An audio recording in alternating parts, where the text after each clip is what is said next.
afternoon. Welcome to CRS Session and 19 past question. Question number 43 says, "For thou wilt not abandon my soul to Hades, nor let the Holy One see corruption." Peter used this Psalm of David to defend Jesus' dash. A. Temptation.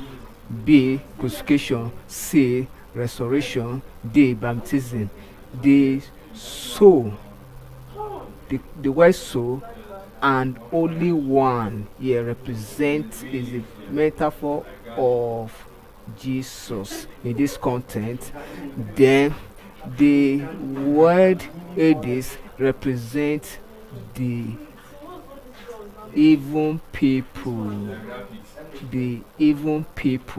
that live at that time, particularly the Pharisees, the Sadducees, and others. Then Peter used this psalm to defend Jesus' restoration. That is, God will not disappoint Jesus. Yes, that is, only one see corruption. That is, so for the detail of this, we find it in the book of Psalm.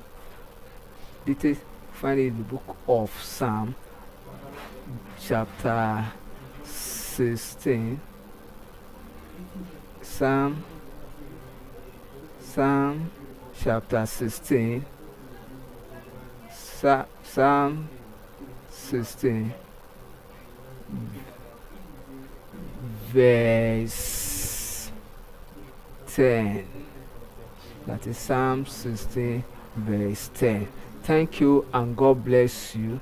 Kindly subscribe for more of our videos.